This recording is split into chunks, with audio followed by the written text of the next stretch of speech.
This is Smart Women, Smart Power, a podcast that features conversations with some of the world's most powerful women.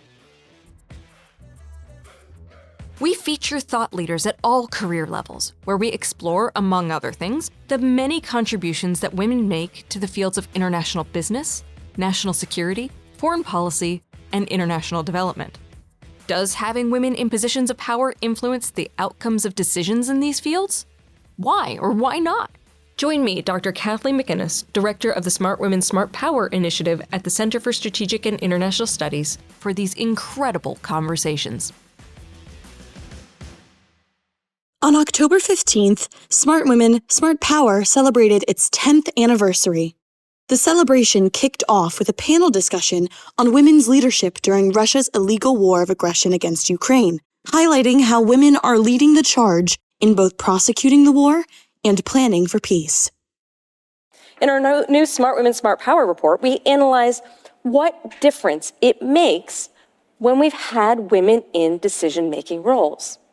Today, I am joined by amazing women leaders across different industries to discuss a theme that came up over and over again when we were doing the research for this report, which is the many ways that women have been in leadership positions throughout Russia's illegal invasion of Ukraine since 2022, and in particular, how women have been leading the response. In short, we're going to uncover today the ways that women are contributing to the long-term fight. I'm Dr. Kathleen McInnis, and this is Smart Women, Smart Power.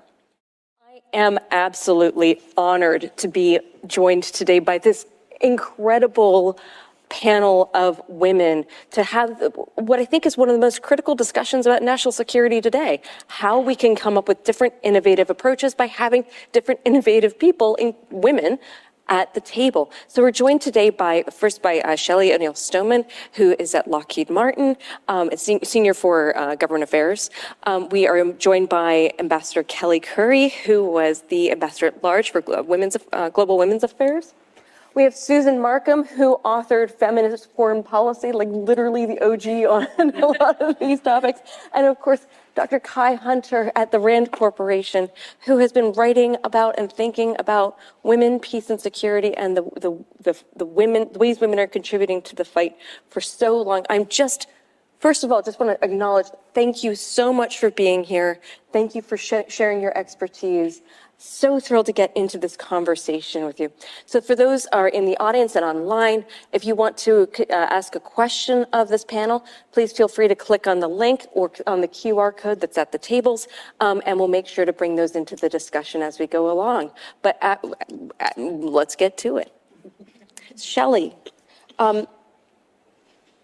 not long into the conflict, we learned that our stockpiles for basic military capabilities like ammunition were in short supply. How, in your view, has industry responded to the Ukraine crisis? And how have or have not you seen women shape thinking about rebuilding the arsenal of democracy? Well, first of all, Kathleen, thank you so much for having us here today. It's wonderful to be with all of you and to have this great discussion with such esteemed colleagues. I think, many things happened at the beginning of the Ukraine conflict. That recognition that, in fact, we are in a very fragile moment, not just in history, but in fact also in terms of capacity and capabilities within the department in terms of munitions and other defense materiel. I will say, while I want to respond to your question on the industry side, I would be remiss if I didn't also first give a shout out to the many women in government who frankly partnered with industry in order to solution some of these issues. Everyone from the Deputy Secretary of Defense, Kathleen Hicks, who you just interviewed, Deputy Secretary of State, Wendy Sherman, Ambassador to NATO, Julianne Smith, Dr. Lauren Cooper, a DASD for Russia and Ukraine, and then kind of the unsung hero, which actually ties directly back to how industry responded, Dr. Erin Simpson, who is the woman who responded to the 1,200 responses, requests for information of how can industry step forward and support Ukraine in this crisis. So these are the women who we got to work with, who helped to shape industry's response. Now, at Lockheed Martin, very proud to say, and certainly many of our peers in industry, rose to meet that challenge and said, how can we help? Here are the different, kind of processes and systems and capabilities that we can push forward. But recognizing that we first had to confront this issue of fragility within the supply chain. At Lockheed Martin, we've pursued this concept called anti-fragility, which is really identifying, the weaknesses in the supply chain, finding second sources, kind of pushing expertise to help those suppliers so that they're not struggling out on their own, working with allies and partners, therefore aligning ourselves to the way the Department of Defense operates, and looking for opportunities for co-production, for regional sustainment in the areas of operation. So with respect to Ukraine, munitions being that key issue, we made a determination, what investments can we make in order to, in some cases with our munitions, double and make significant increases in capacity for things like HIMARS, for GIMLRs, for Javelin, all these kind of programs that became top of mind for Ukrainians who were fighting on this. And so I do think, that the response that we saw in industry were a lot of different people rising to meet this challenge and working with our partners in government who kind of focused us on what is the best way to do so. And so that partnership with government, having that leadership, having those articulations from these leading women was absolutely essential then.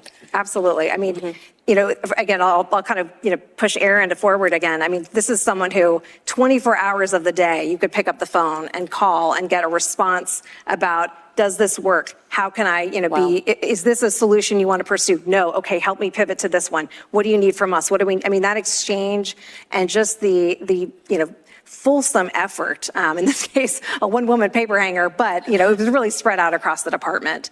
And just being able to have that partnership and say, we know where we can move forward quickly and we know where areas where we're weak, but how can we kind of surge talent, resources, and focus in order to just, fix the problems. Well, Ambassador Currie, in recent years, through some of the research we've done and some of the conversations we've had, you've been keeping close tabs on what women's groups have been doing around the world to stand up to authoritarian regimes. What are the threats you're seeing to women and women's groups? What threats are we seeing today? And how do you think the U.S. ought to be addressing those? Well, again, as Shelly said, thank you so much. Such an honor to be here with you all and to see good colleagues and to be able to talk about topics that we all care so much about.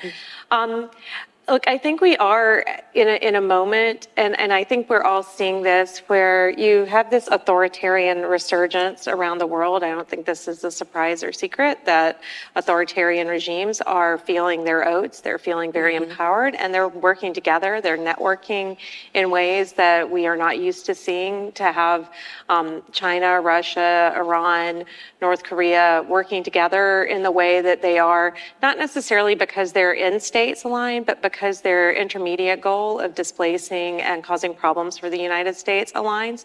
And so that nexus of troublemakers or authoritarians or whatever you want to call them, I haven't really found a name yet that I like. There've been a lot thrown out there, but I'm still searching for the perfect. It's true. It is really hard to sort of capture what they. I don't really love crinks, although our friend Peter will kill me for saying that. But I do. I think that we do need to find a way to capture this disorder that they're thriving in and that they're creating.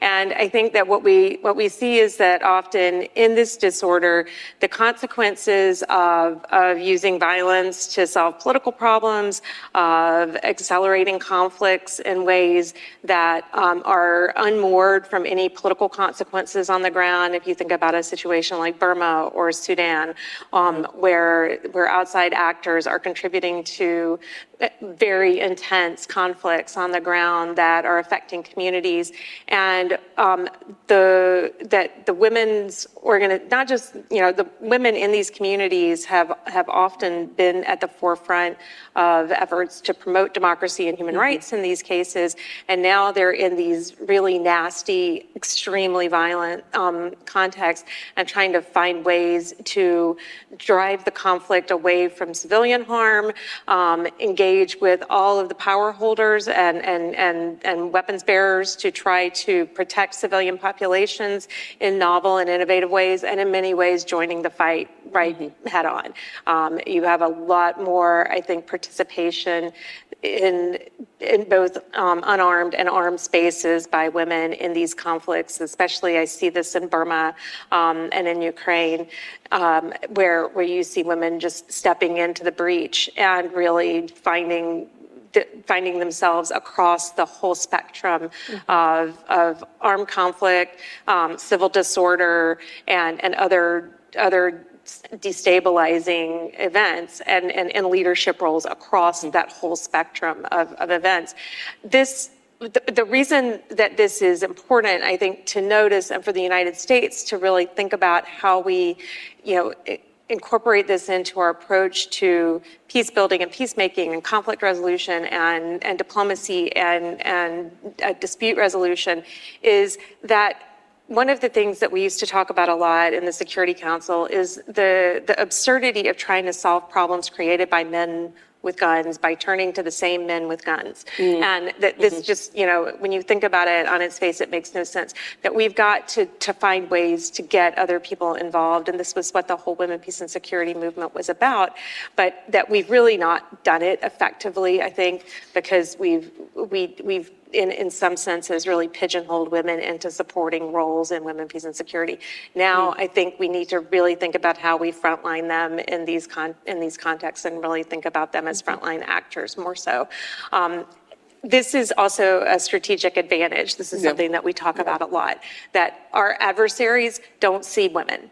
Not only do they not think of them as combatants, as parties to the conflict, or as a force multiplier in a conflict, they don't see them at all. Right. And so this is something where we have an advantage because we do see them.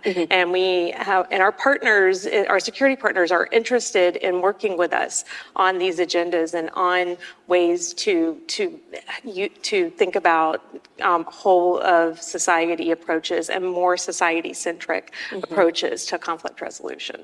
Well, you're exactly right. I mean, it's in the last conversation with Dr. Hicks, there was a discussion of building strategic advantage and competitive advantage, right? We can talk to 50% of the population in ways that our authoritarian adversaries are completely ignoring. So why not work with women's groups? It's like a twofer. You get to support democracy and you get to mess with an authoritarian regime. This is kind of my favorite part about it, actually. But I was wondering if you could also speak to women's groups being targeted and women leaders being targeted, because I mean, there is a recognition that there's something powerful. Yeah. So when these regimes do see them, it is to target them and to really come at them. And I was having a conversation last week with women who are really feeling this stress of being targeted in online spaces. Yes. And how hard it is, and women who run for political office, and how difficult it is to enter the arena because of the specific kinds of targeting that they get. And in some ways it makes you think, why would any woman want to come in and put herself into this position to have people threaten you with sexual assault online, strangers make the most just horrific comments on your social media platforms. And in scale, thousands. Yeah, thousands of comments. Threaten your family, SWAT you, subject you to lawfare. I mean, all of these things that women are, I wouldn't say uniquely vulnerable to, because men have families also, but I think that as women, we do tend to feel more responsible for, caring for our families, and that, that we would expose them to harm in this way is very, I think it does have a specific and a very intentional effect on women. And I think that is a very intentional approach by authoritarian regimes. And how we navigate that while protecting freedom of expression and is a real challenge even in democratic societies, let alone in more authoritarian societies. Is there any particular country right now that's sort of like you're watching the discourse, you're watching these things play out, and you're like, we need to be, like, this is a canary in the coal mine. This is something we need to be paying more attention to. Is there any? Well, I think you see it especially with, I mean, again, I look at the scale. When you think about scale, China is our biggest adversary and they have the biggest presence.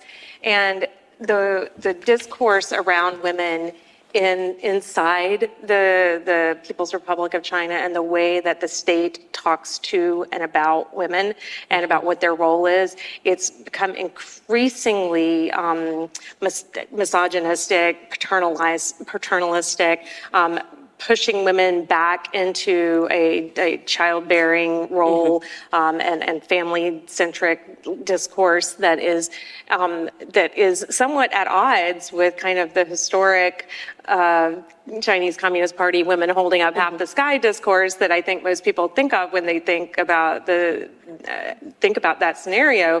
But it's really become a much more, trad wife kind of Chinese CCP version of trad wives. And it's like, what is happening right now? And so when you see that happening in such an influential place that is also having a huge influence in the global South as well, in media in the global South, that discourse doesn't just stay in China. Right. I think that's what we find, when they are pushing out a discourse, it doesn't just stay there. Well, turning to Dr. Hunter, you are one of the foremost experts on women, peace, and security. And so I wanted to get your insights on WPS and the conflict in Ukraine.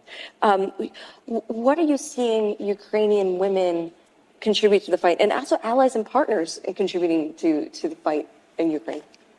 Thank you so much, and I want to echo everyone's thanks for having us here. This is a just wonderful group to be a part of and such a timely, essential conversation.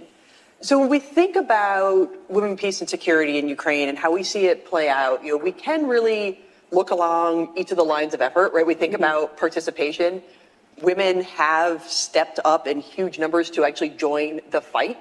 And this was, I think what's really critical about this is despite what was attempted at the beginning often to be very gendered rhetoric, right? Men need to stay behind, we'll protect women to flee, and women really rejected that. And I think what it shows is the power of women of being half the population who have a stake in the physical safety and security of their country, not just a safety and security of the family, which is important, right? But there's this sense that no, this is our homeland as well. And it really elevated when we think about allies and partners, and we really think about the international discourse, and it plays a lot on the standing up to authoritarian regimes. I think it really highlighted three big things that forced international conversation. One is women's role as legitimate combatants, which seems like a weird thing to say here, right? But actual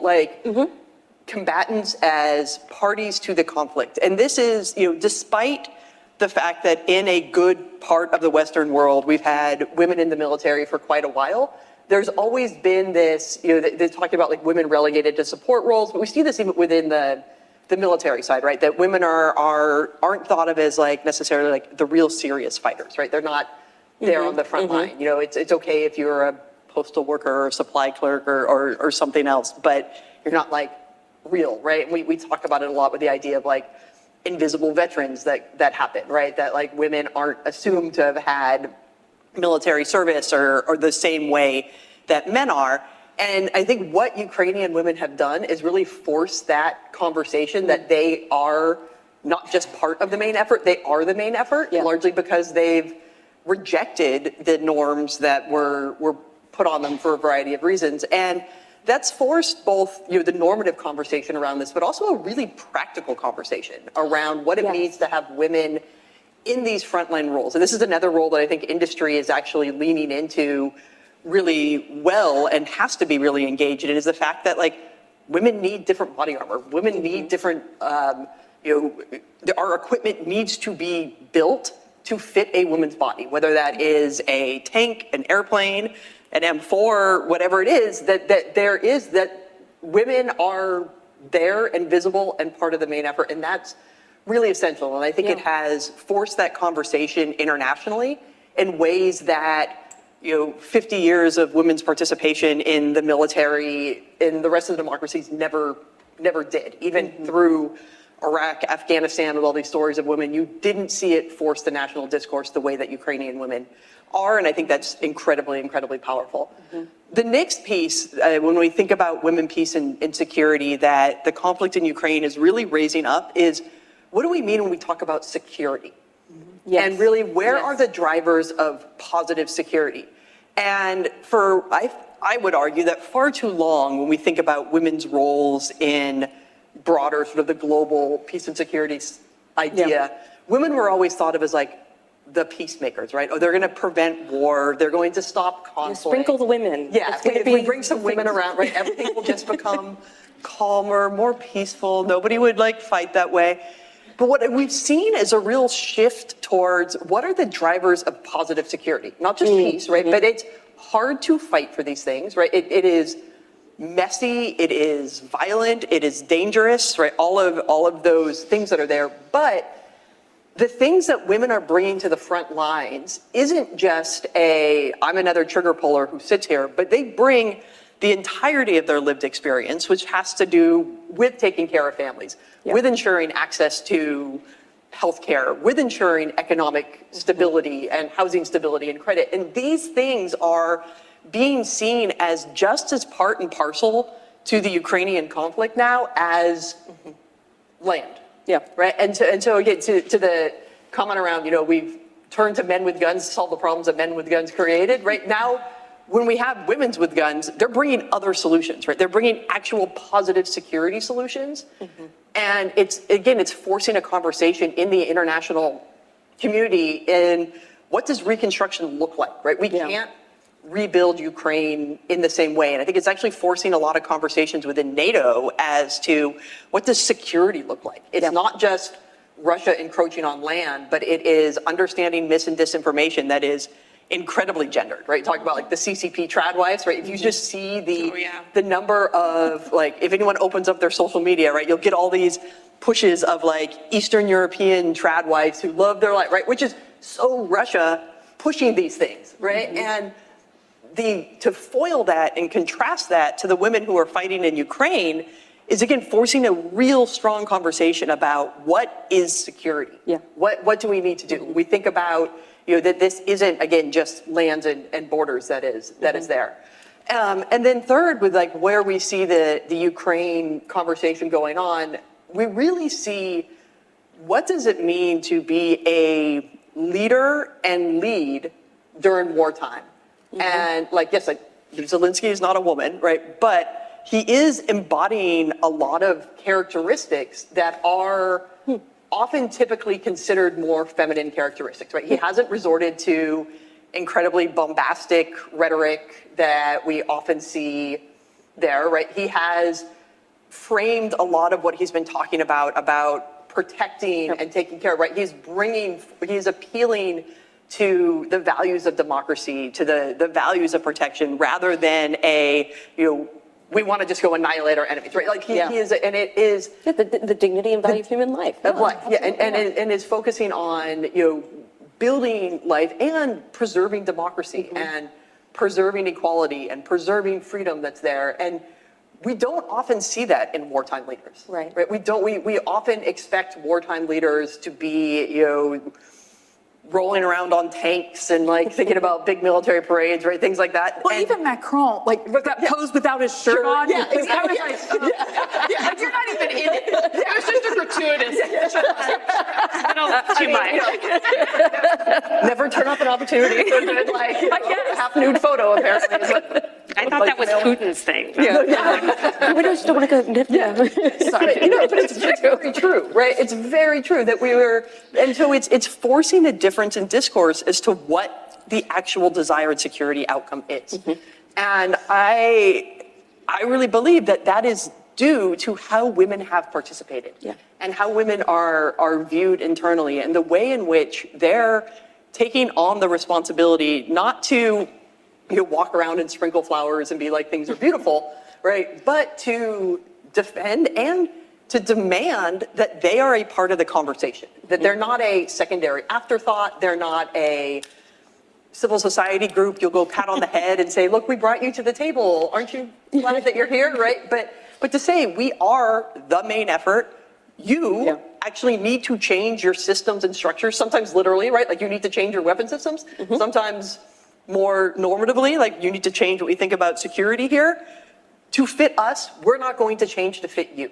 Yes. And that's a real critical piece of the conversation, because I think for way too long, women in the security sector were expected to either take on a supporting role or become a little man and act the same way all the men do to be taken seriously and to be taken effectively. And there's been a real sea change in that, where women are more and more allowed to be women in these spaces, while saying, yes, I am a fighter, a part of the main effort. I'm also a woman and have all of these issues and concerns and things that I am engaged with. And holding that duality and creating space for that duality is something that they are not going to back down from. The international community better get behind them, and we better not back down to it again, because it is the strongest bulwark against authoritarian rise, to actually allow 50% of the population to be themselves, right? To not minimize the differences that exist, but to leverage them for better strategic advantage. Well, you so many wonderful points that you made. One of the ones that sort of ties back to this report that we've just published today, what difference does it make? We analyzed 54 of the Smart Women, Smart Power podcasts, and came up with a number of key insights of why it has been essential to have women in these decision-making spaces. And we want to thank BAE Systems and Thales and Lockheed Martin for their generous support that just enabled us to do this research. And one of the findings was that having women in these spaces helps mitigate organizational blind spots in critical ways. And so fast forward, we had this conversation with the CEO of Bobby, an infant formula firm, Laura Modi, who infant formula as a component of a national resilience plan is critical. Things like the Ukraine situation helps us understand you can, in a wartime context, you're going to have a hard time breastfeeding, right? So things like infant formula need to be calculated or part of our calculations on national resilience. And I think to that too, if you pull back, I'm a big quant nerd, for those of you who don't, shocking, right, of all of this stuff, right? But I think if you actually you pull into how conflict starts, right? Why conflict starts. And you look at the issues around it, it's often things like food insecurity. It is housing insecurity. It is resource sort of attempts for resource captures that are there. And so I'd say not only in a wartime situation are these things part of national resilience and ensuring that the conflict ends well, these things that so often get dismissed as women's issues are actually the things that can prevent conflict from ever starting if they are invested in from day one, right? If they are, right? If we think about going back to China being a canary in the coal mine, not only are they going back to this trad wife, right? They've got huge population imbalances with regards to single men, right? That there's a population imbalance which leads to instability. There's workforce issues and concerns and jobs, right? So these are all, again, drivers of potential conflict that are bubbling up at the same time that they're ignoring and pretending don't exist the very people that actually come with the solutions to fix it. So I think we see it as resilience, right? We need, whether it's infant formula, menstrual products are a big one, right? Turns out people still get their periods when wars are going on, right? It exists, right? But but these are all, when they are addressed sort of in the pre-context, you can often prevent tragedy from beginning in the first place. Well, Susan, if I can bring you into the conversation, we've talked about this any number of times. In national security circles, feminism is almost a dirty word. You don't want a feminist approach. What? But in reality, just to what Kai was saying, what we're talking about is seeing critical international security challenges through different lenses to try to get to better outcomes. Maybe we should stop doing the same thing over and over again and expecting different results. So to what extent, you've written the book on feminist foreign policy, to what extent have you seen those principles apply in the way that we've been responding to the Ukraine crisis, how it's being prosecuted?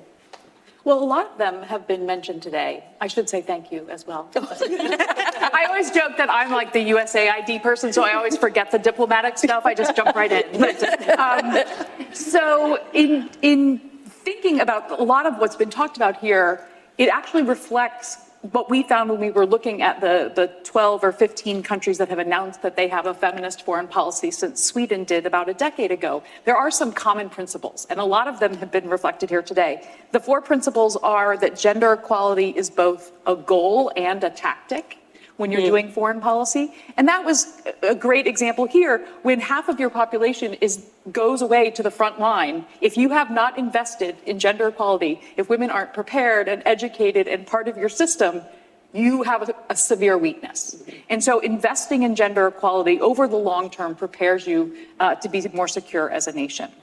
Second of all, representation. Obviously, making sure that diverse voices are around the table. So women are not a singular group, so making sure you have women from different parts of the country, different religions, different education levels, speak different languages, from especially East and West in Ukraine. And so just making sure that you have those sorts of voices. Often in national security, that's the only thing people think of is, oh, we need women around the table. But really, it needs to be diverse women, and it's not just that. It's thinking about this diverse voices. It's this, when we talk about women, it's just we've got to be at the table. That's cool, but it's an input. Right. What we're trying to accomplish is more effective outcomes. Right, but it's easy to count. Yeah, it is true. And you get some good pictures, right, when you have women around the table. So they're like, check, we did that, So that's often what people think of. There's also this expansion of the definition of security. Yeah. Right, it's not the traditional, but we're thinking, COVID taught us, health, supply chains, economic security. These are all things that feed into this idea that I feel safe, I feel like my kids can leave my house, I can do these things. So expanding the definition of security, and then finally this balance of power. So balance between nations and within nations as well. And so in the response to Ukraine, a lot of these things have been addressed. I think women have been stepping into roles both in government, in the military, and quite frankly, civilians across the country have stepped in and have filled vital roles. I was reading an article today about the local governments who are getting their own supplies for the people on the front line in their area. And so the local money that is staying in that area, they are using them very effectively. So civilians have stepped in for a year now. And so there's this balance between the central government and the local government. But they are thinking more broadly about building back differently and better. So it's not going back to the way it used to be, but now that we have this opportunity, what infrastructure do we need? What kind of institutions do we need to create in order to move forward in that way? And then quite frankly, our partners, including NATO and NATO countries, I think are doing a pretty good job of standing next to Ukraine instead of coming in and saying, this is what we're going to do now, where they're going to partner. And a lot of times, some of these governments have been much more heavy-handed with what the next steps are going to be. And this is very much about co-creating with Ukraine what they want the peace to look like and what will be like moving forward. Well, we've got a question from the audience. As Ambassador Kelley indicated, one of the challenges with authoritarian targeting of women's groups is that it often wears the guise of like a traditional culture. We're going back, this golden age of what it used to be, and women are supposed to be in kitchens and having babies, and even if it's not actually a tradition, it's a way of masking its political nature. So the question from the audience is, how can the U.S. engage sensitively with diverse cultural legacies, while at the same time countering authoritarian messaging? And I've opened that to the entire group, but start with you, Kelley. Well, I think, it's the typical listen to the women, what we always say. But listen to them. They will tell you what they want, and they're given the opportunity, and giving them spaces and platforms in which to discuss what they think about their culture, how they vision their culture, what is important to them, and then listen to that. I think that's kind of step one. I think also what we've seen in some of the most gendered, most repressive spaces where I've worked is that, you know, the women that work in these spaces are incredibly resilient, and they're incredibly creative about how they drive forward their agendas and how they are able to navigate with these norms and around these cultural norms. And I think that I have a great story, which I know I've shared with you about, with Kathleen, about the women in the Burmese democracy movement and how they've really been trying to subvert these very misogynistic gender norms that the military government has used and really have created blind spots for them, and to subvert these as a way to undermine the confidence of the military. And I think you see this in Iran, you see this in other places.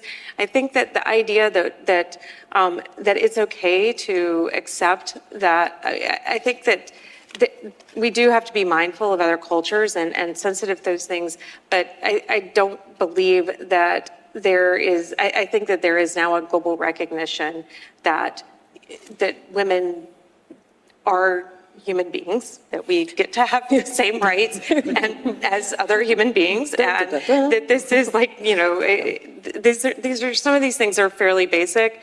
When you get into the security space, you have to reframe these conversations, I think, a little differently.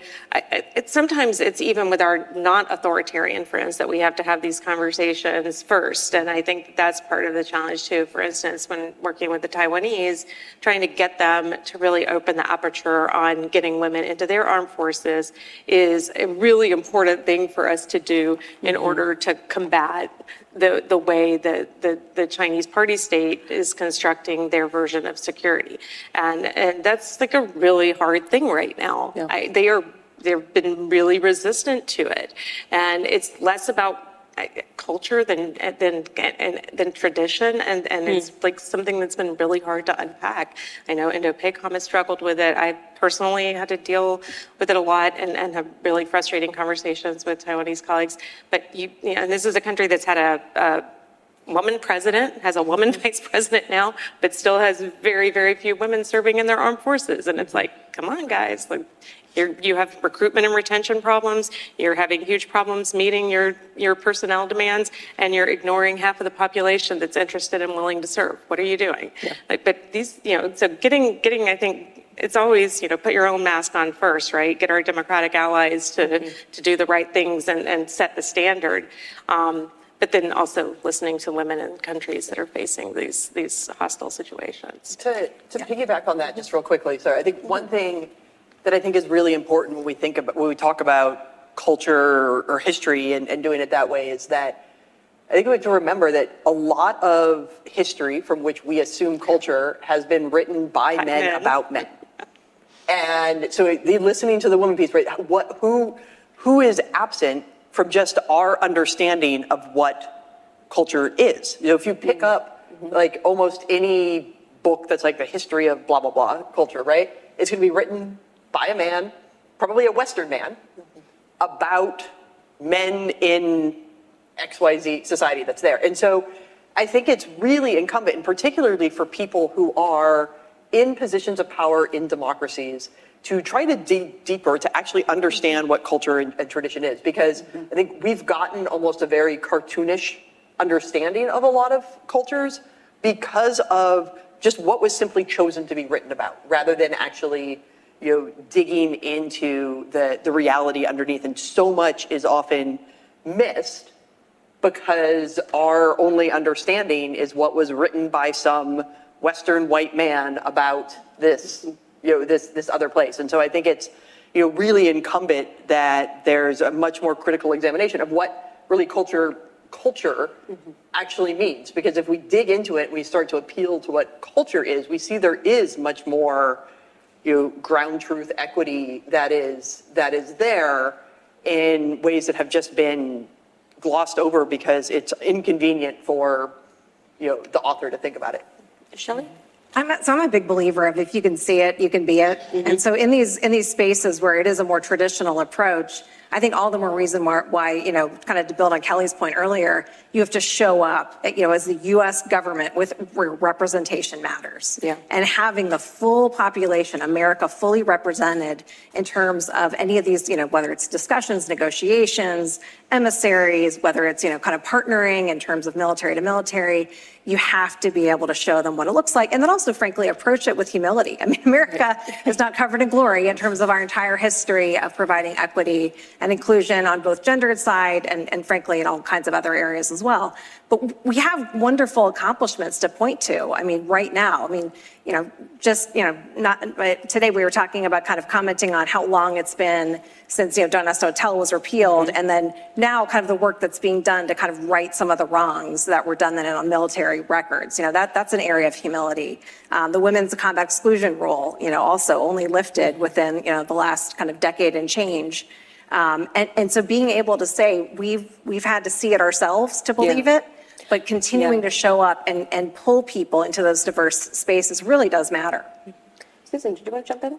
Well, I was just going to say, and they're not surprising. If you look at some indicators, which are fairly internationally kept now, if you looked at rates of GBV or even the age of marriage, right? If the law goes down, the country is not moving in the right direction. If GBV rate and gender-based violence rates are going up, you're not going. If, why did the Taliban close schools for girls, right? They understood the power of half your population knowing how to read and moving forward and getting educated. And so if you look at some of these, you're like, that came out of nowhere. And you're like, not really, right? Like there are indicators that we are collecting that the women and men in the country are aware of these issues. And so you can kind of see them coming. It's not a surprise if you're looking. If you're looking. Well, on that note, another question from the audience. What can we be doing to support women in Afghanistan and Iran who are experiencing gender apartheid? Anyone want to take a bite of that one? I can jump in some. I think what's really difficult, and I think just to name it, the difficulty out there is to support without coming in as the heavy-handed, right? Like, we're the United States, here's the way you actually have to do it, right? And so I think the number one place and space for this really is through education access. There have been long issues with getting visas for women to leave to go to school, right? And but I think if we think about supporting, right, what's really essential in supporting women and where we've seen this fail is often there's so much of a push and desire. It's like, well, we just need women there, right? We're going to push women into here, that we end up often pushing women who are not prepared to be in these positions, not because they don't have the capability to be prepared, but they just have not had the adequate preparations, right? They've been disadvantaged. They've had this lack of access. And so I think one of the best things we can do to support women is really push to improve access to education, which right now in these places means that there needs to be a real concerted effort to get women out of these countries to get educated so that they can develop the skills, develop the talents, also develop the international personal networks. I'm thinking back to bringing up Afghanistan, with the withdrawal from Afghanistan, myself, tons of other veterans, who were there, right? We used our personal networks to get women out and mostly into schools in other countries, right? That a lot, we got a lot into the Netherlands, we got a lot into France, we got some into the US here as well, right? But these women are now getting set up to be able to go back armed with the skills and the networks to actually not just take on these leaderships, but take on and succeed, which is really essential. And so I think that's the biggest thing that we from over here can do to support is lower the barriers for access to education. But then when they get an education, there've got to be places for them to go to. Yes. And in the particular case of Afghanistan, there's a huge disparity right now between how, the exclusion of women in international fora to this day, including by the United Nations, by our own government, and the way that we have not really created or sustained platforms for women who were able to escape, who still have connections inside. I work with a lot. We actually worked on helping to get women out because, again, one of the things that happened during the evacuation was, all the operators were getting their translators and interpreters out, and the people that they knew, and the ANA guys and the NSOC guys, but it was, I am sure you had the same experience. The network of women trying to get women out was very thin and not quite as supported, and we didn't have the same community. And I was very fortunate that we were able to rely on male colleagues who were as dedicated to getting these female members of parliament and the female tactical platoon and the other groups that we were trying to get out of Afghanistan out. But it was really quite difficult. And now they find that we've been trying to get support for the women to have an office in Qatar so that they can participate in talks that are going on in Qatar.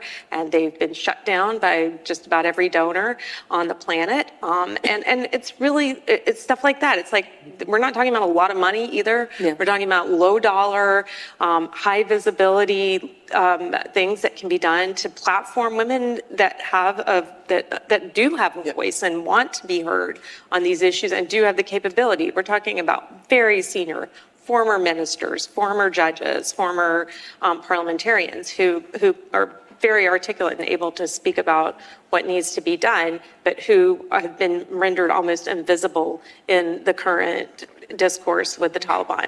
And this is a huge problem.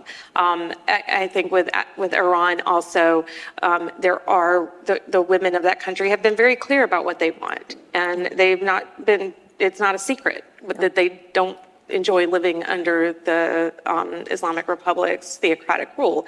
Every time they get an opportunity, they display resistance to that. And time and again, we let them down by not really standing up with them in ways that are, we do have to be mindful of coming in and bigfooting things, but there are a lot of things that we could have done over the past decade in particular to support the women's movements in these countries and could continue to be doing to be more supportive of these women's movements in these countries when they're fighting for their own rights. And I would say just one last thing, and when we have panels in DC and New York and other world capitals, they should be on the main stage. It's not the WPS breakout session, right? It's a key issue. Exactly right. These women have been on the front lines. They've been lifting up, they've been organizing, and then you come over here and it's just like, so men, what do you think? They know what they want. And not just on a WPS stage, but they should be on I have seen numerous Iran and Afghanistan manels in the past 3 years that I'm just like, really? Seriously? What that mean? Think tanks in this town. What is going on? And when you bring them, it's not to be on the main stage, not to be the tokenizing or patronizing, right? When you put them on the main stage and it's the tell me about breastfeeding in a conflict zone, right? No, that's not you. So I think it's the getting them on the stage and actually asking them the hard security questions. Well, and one just sort of imagines, what could we accomplish? What could we do if women's issues, women's perspectives were not just the sort of nice to have thing on the side, were actually central, core to how we think about national security? What kinds of possibilities could we unlock? But that simple shift, it's not resource intensive. It's just, it's a really Most of this is about political will. That's really what it comes down to 90% of the time. It's about political will. And with that too, I think there's this misconception that women's issues aren't serious. And so you see political leaders continuing to, I'm going to use the term pander, so I think it's the right term, right, to the sort of classic male idea to not be seen as too radical, to not be seen as too different, right? Whereas if we look at actual just demographics populations, right? Women actually make up more than half of the electorate in just about every democracy that's out there, right? Like women do. And if we spoke more directly to women and framed their issues against not as the nice to have, here's a little side thing, but as the core central tenets to what it means to be a secure nation, I think we could, but it has never, it goes back to tradition, not culture, not facts, not actual demographics, but tradition of this is the way that politics works. These are the people we need to appeal to. This is the groups that we need. We need to make sure that we're not going to lose this traditional focus. Whereas I think if someone just did it, Yeah, I mean, if the tool you're most comfortable using is a hammer, every problem is a nail, right? So let's just go back to it instead of thinking like, maybe there are other issues and we need to build out our toolbox a little bit. We might need pliers. But one of the themes across this conversation has been anti-fragility, resilience. So I'd be interested with all of our panelists, your thoughts on what does that actually mean in practice? I mean, and particularly Shelly with the defense industrial view, because it's so important for how we think about these large systems and how we mobilize. And how are you thinking about resilience? Resiliency, I'll tie those two together because I do think that the lack of resilience is present when you have fragility, certainly. I think, we've talked a lot about the human factor of resilience, and that's incredibly important, but maybe pulling back for a second and just kind of looking at the defense industrial base and what has been encountered since COVID, Ukraine, kind of the wash of crises that have befallen us. Anti-fragility, what that looks like in terms of not just the industrial base, but the government partnership is really based on four things. So for my industry colleagues here, I think there'll be a lot of heads nodding. Consistent funding that is predictable, that allows you to kind of have a real plan and understand what the demands are for years at a time. A supply chain that is diversified and managed and tended to and given time and attention, not in the moment of a crisis, but kind of spread across years to bolster this consistent plan that you're building essentially. You're also trying to, our view is that you should need to reduce the compliance necessary so that small and medium businesses can enter the market and aren't deterred from continuing to thrive in it, many of which, by the way, are run by women.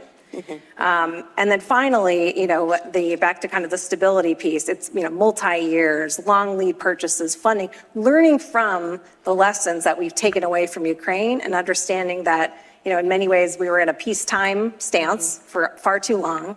And we assumed that industry could surge to meet whatever demand anytime, just turn the key and the cold engine will start. And so it's those four elements that really make up kind of what an anti-fragility ecosystem with government and with industry would look like. But without any one of those elements, you're starting to erode resiliency and you're having a likelihood of that weak link in the chain. So I think in my view, that's one of the big takeaways that both industry, government, whether kind of those on the outside looking in, understanding that when we encounter another conflict, how do we ensure that we are not going through the same thing all over again? Is the construct of what is it, coopetition, right? Like competimates, yeah. Competimates, yeah, right? Competimates. Do you see that having more traction now in recent years? And would you just this notion that we don't all have to be at the apex of the chain, that actually having resilient infrastructure, supply chain, so on and so forth, means we have to have different suppliers, different vendors for critical capabilities, that there's plenty of work to do. And we can all do it together. There can be multiple winners in a anti-fragile system, quite frankly. I mean, one of the goodness elements that came out of this kind of lessons learned is really this focus on co-production. You talk to some leaders of the Pentagon, they call it co-everything. Everything is working with allies and partners to kind of and including competimates to pool resources and to become strong where you're weak. We just, did a partnership with, for example, General Dynamics, addressing one of the issues that's kind of the long pole in the tent on munitions side, which is solid rocket motors, right? This has been just the issue for years. There are only a couple of providers. So we decided, hey, let's work together. How do we solve this problem? That may not be the answer, but it is an answer. And so that's kind of folks just different coming together, stepping forward, but then trying to do that with even allies and partners and their defense industries so that we're bringing that stability regionally, whether it's in Australia, whether it's in, kind of Poland and Germany. Those are all areas that, frankly, Lockheed has partnerships, but others are doing it for the exact same reasons, because you want to ensure that we're not just kind of going right back and have to learn these lessons again the hard way. Well, I do have to say, in foreign assistance, I think we would like the same four things, right? Yes, that's we are right. lacking those consistent funding over a long amount of time, diversified supply chain, reduced supply. I mean, these are issues that we struggle with all the time. You cannot change social norms in a 1 to 3 year program, right? It's very hard to build a whole clean water system in a whole country in 1 to 3 years, and not being able to think, it takes away some of the ability to think more broadly if you have these challenges. So for good or for bad, we have the same challenges. I think we also, the operating system problem there is too. I was reading something the other day about how there's like 170 something different operating systems on the continent, just with our European allies alone. And this is not sustainable, right? We cannot think about the future of our security with that kind of particularity around. There's no resilience in that. That's That is a source of potential fragility that I think we need to really think about. And I would say the same thing across the foreign assistance space, where everybody's got to have their own little, boutique project but I think we're also in an era, though, where we can't rely on UN agencies to be effective. We've seen really huge problems and drop-offs in terms of effectiveness and capabilities, and hollowing out of competencies within UN agencies to where the cost benefits analysis for the United States and some of the other large donors is getting to be like, what are we really getting from working through a UN agency other than paying an enormous overhead? Like, what are we actually getting for that? So I think we're in a really a period of alignment where a lot of opportunity exists for creative thinking about how we solve these problems. But it does require us to think, I think, how we work with our partners and allies with some of these things. What are our real priorities? Are we thinking structurally and systemically? It's great to build a water system, but if the country falls into civil war the following year, that water system's gone, and all your work and effort is worth nothing, and it's a waste of effort and waste of money. And so I think really thinking there's been this long conversation about governance and about thinking politically around development, but we're still so far away from it. And I think that one of the things when it coming back to women, peace, and security is women, peace, and security is thinking politically about women, peace, and security also, and how that this is ultimately, a lot of this is about power. It's about political will. It's about will to power. These things are serious impediments to the improvements that we want to see, and we've got to grapple with those things. We can't kind of dance around them. We've got to be hard-headed and face these things head on. Yeah, and I think it's you were talking about sort of compliance and barriers to entry is where, when we talk about fragility, I think that we have in almost every system, right? Whether it's the defense industrial base, whether it's foreign assistance, whether it's education systems, we've put ridiculous barriers to entry for what it means to be successful, to achieve anything, which then makes it impossible to unlock the funding, right? Because you can't, right? Or you consolidate and conglomerate into one big thing that becomes ineffective because and a gatekeeper. And a gatekeeper, right? We add gatekeepers to being able to get anywhere, but it also, and so I think we see it on the macro scale, but it also really exists on the micro scale when we think about like fragility and what it means and what it matters. To like even go back to the Afghanistan case, right? There are several of the women that I worked with to get out here who I had worked with in my military life were physicians, right? And they have no ability to get a job anywhere. It doesn't matter that they were, they had 30 years practicing as a physician And now they're like, well, you can just go back to medical school, right? And like, which is like, because we're like, we don't recognize your. Yeah, and it's not like we have a huge surplus of doctors willing to serve in rural areas as OBGYNs and things like which that. Which is where most of these women are, right? Like, so we can solve, but we create gatekeepers, and we see it on this micro level, which then increases fragility, right? Because now you have more vulnerable populations, and these are people like with skills. And so I think these macro problems in these 4 macro areas translate down to the micro fragility issues where we see people who are, a bad day away from breaking into civil war, and we've done it to ourselves. Like, we arbitrarily just decided that, like, this is a gatekeeper standard that's not really based on anything other than we decided this, right? Like, I mean, it's not, there isn't like a real rationale behind it. Sometimes. And it just perpetuates fragile systems. Oh, another question that's come in from the audience, sort of shifting gears a little bit. DEI has been smeared in the news in recent months, but I would say for many years, actually. Can the narrative behind diversity, equity, and inclusion be fixed? Yes, okay, I will take this. Since I get smeared for it all the time too, right? And conflated with what things are. So I think it can, but it goes back to where political will exists and what we prioritize as key security issues.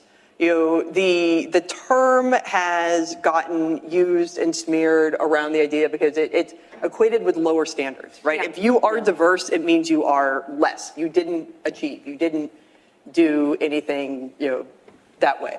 And I'm going to use like an anecdote to tell, I think, how we can change it, right? So I was, a few years ago, I was talking with one of my male colleagues, and he was like, he was an active duty officer still at the time, and he's like, I've noticed something that, like, whenever I end up, hiring a woman, she's like better, who's like from the pool, right? She's better than any of the men that like I bring in to work with. I was like, well, yes, because like in the military context that we were in at the time, I was like, well, because we have to be 20% better at everything we do to be seen as the same. Yep. Okay. To be seen as equal, that is there. So like objectively, yes, we are just. Yes. Turn out to be that, right? Because like we have to achieve it the standard, right? So I think there's a few things that we need to leverage to really change the narrative.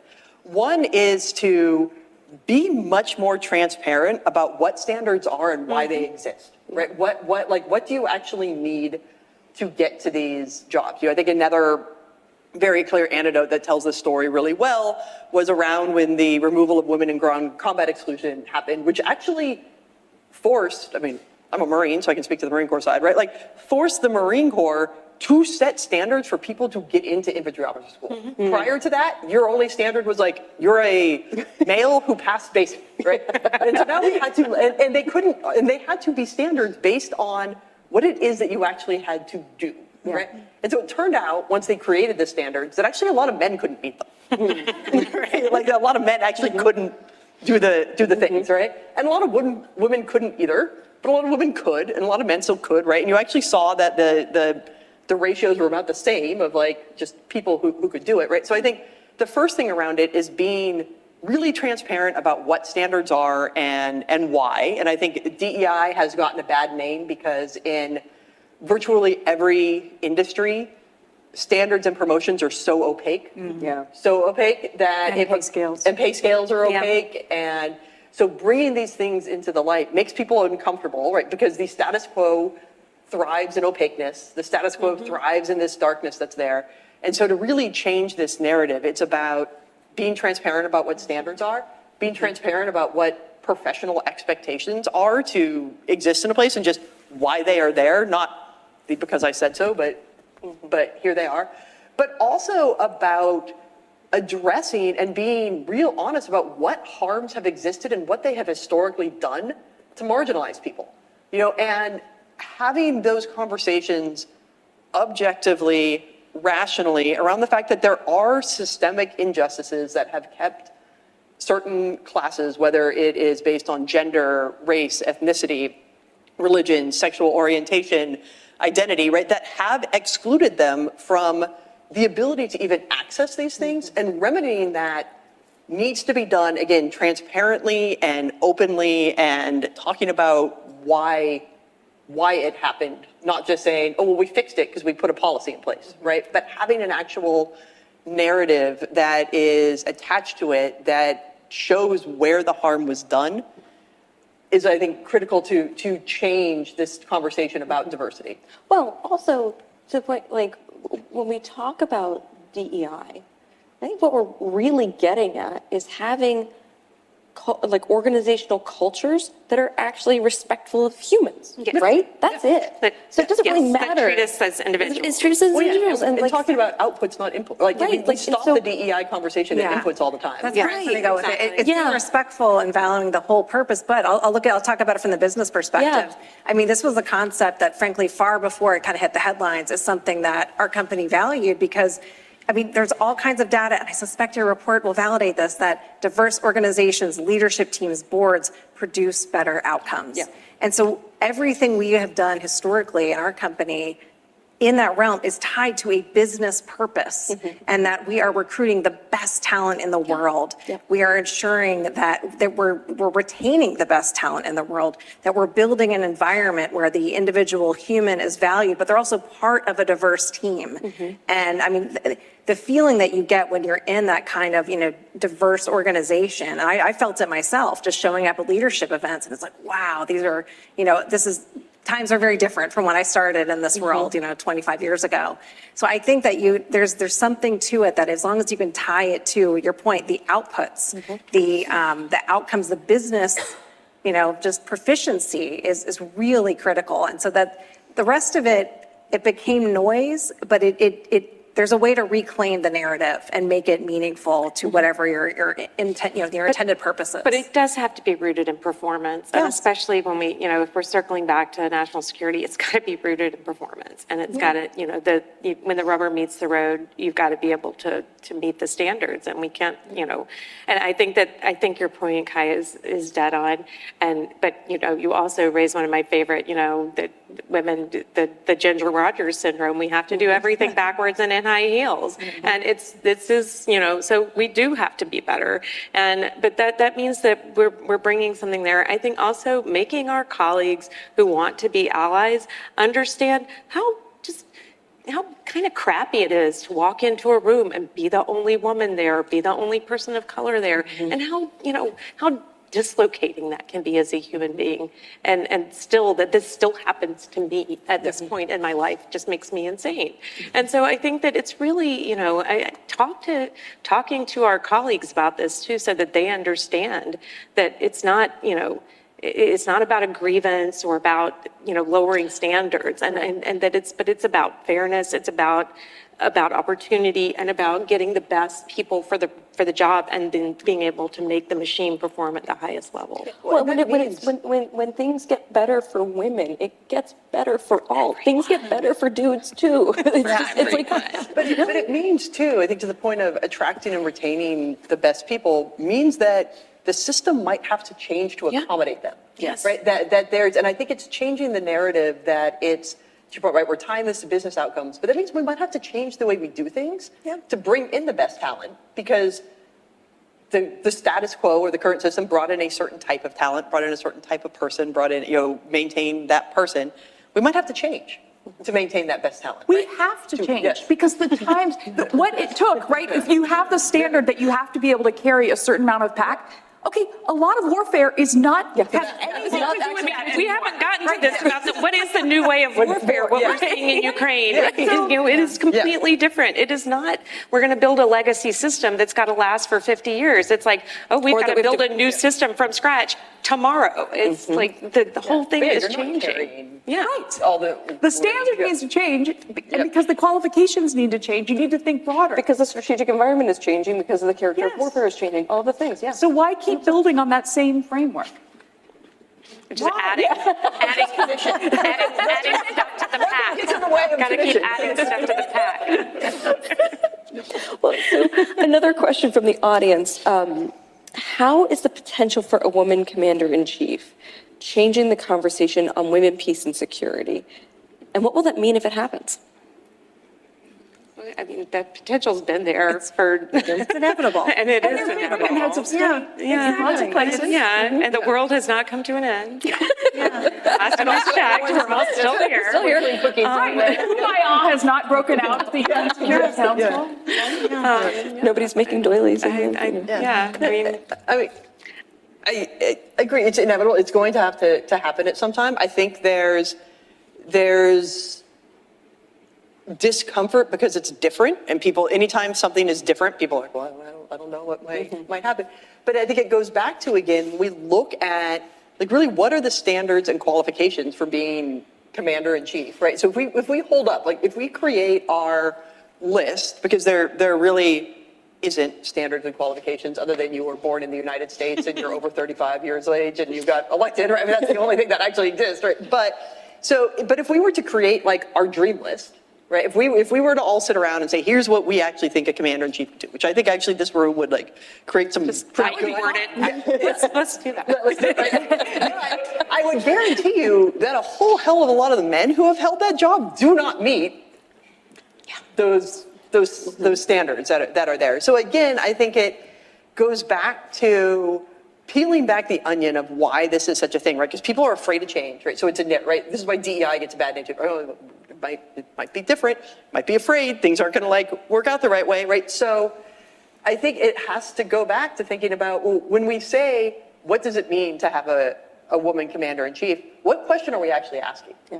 Right? Or is the actual question the fact of, like, I don't know if a woman could declare war? Well, like, we've actually seen really hawkish women that have been out there. If we just look at, like, Congress and, like, the Senate, right? There are women who very much voted to go invade countries that we have, right? So, like, that shouldn't be, right? So there's that piece, right? Are we saying question on her, like, she wasn't eligible for the selective service, so, like, she wouldn't know what it means to be in the military. We've had plenty of male presidents with zero military experience. Nobody was like, well, we're not quite sure if, like, a man could be there, right? So it's I think really, I mean, what it means is that we'll wake up the next day and a female body will happen to occupy that seat. Like, but I think what it opens the door for is actually a broader interrogation of, like, what does it mean when we're asking this question, and really, what are we afraid of? Yeah.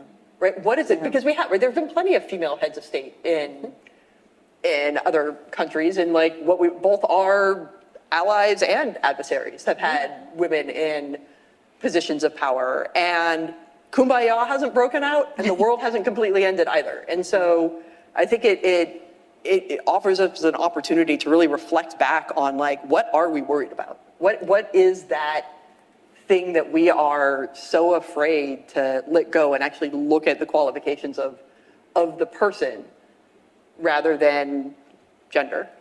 Well, this is Smart Women, Smart Power, so I'm going to ask each of you a question that you guys are actually familiar with.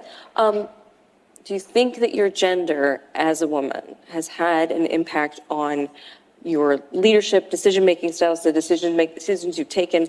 If so, why? And if not, why not?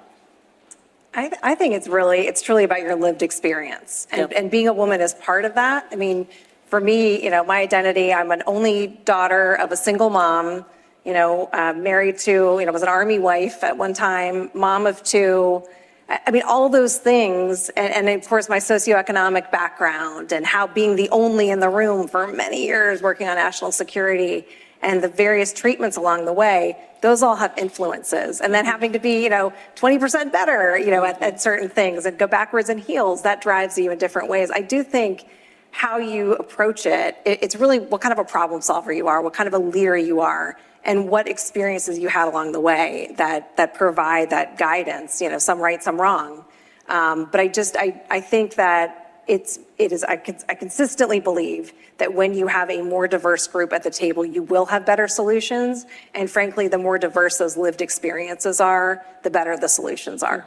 Yeah, I 100% agree with Shelly. Obviously, I think it's, yes and no. I think that, like I was saying before, we all bring all of our stuff, and the only story you really ever know is your own.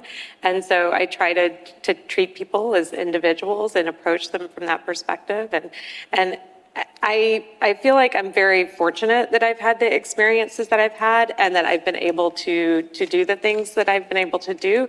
I also know that I made choices along the way with having kids and, deciding that I needed to take time off because I had small children and needed to take a step back from doing certain things. And those were choices that I made, and I'm good with those choices, but they are not necessarily the same choices that other people would make. And I'm okay with all of that. But yeah, I think it does make you a better leader, that you do have a lot more empathy for people who are struggling with these kinds of choices. And I think we all do at some point in our lives and our careers struggle with difficult choices. And so I do say that I think that being that being a woman boss and having that lived experience, but not all women have that lived experience. So I'm not even sure that that's really a woman thing so much as a me thing. I don't know. I really want you to ask Ben this question. Yeah. Right? Yes. How has gender impacted the way you have led? And has it changed? Because it's not just about being a woman, but men oftentimes are trapped in the masculine box and not able to do what they would have wanted to do. And rarely very self-aware about it, I would say. Well, and I think to that point, I think that's really important, because I would say, yes, it has, but only because it became on reflection, right, as I've gotten older.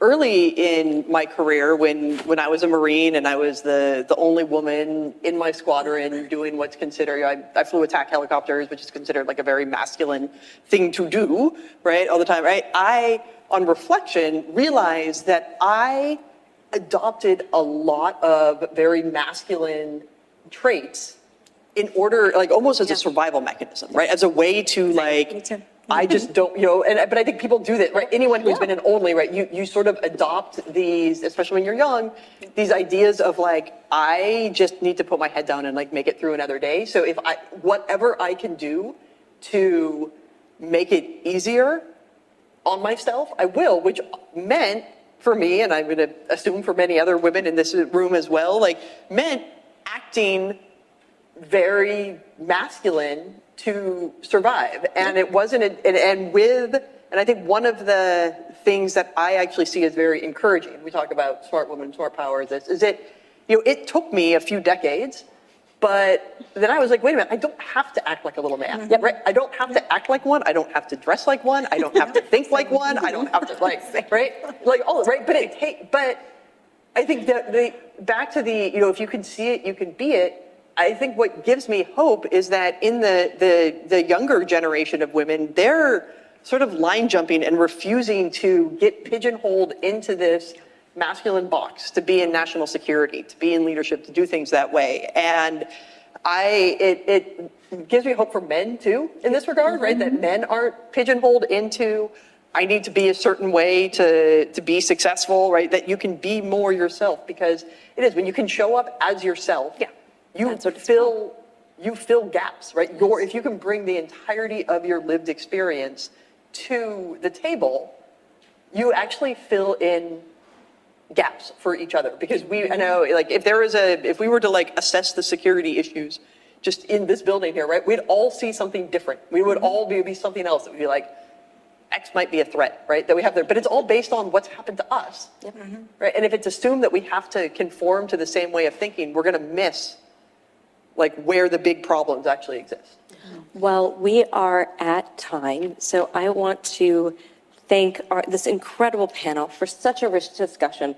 I want to thank all the people who submitted questions to the questions that you provided, which is really great fodder for this conversation. Again, I want to thank Lockheed Martin, Thales, and BAE Systems for their contribution to make this report possible and to help us carry forward this analytic agenda. So thank you so much. 10 years of Smart Women, Smart Power, 10 more to go at least. Thank you so much for being here today. And if you could join me in a round of applause for our incredible panelists. Subscribe to the Smart Women, Smart Power podcast on Apple Podcasts, Spotify, or wherever you listen to great content. Be sure to follow us on Twitter @SmartWomen, or you can follow me on Twitter @KJMcInnis1. Thanks for listening, and join us next time.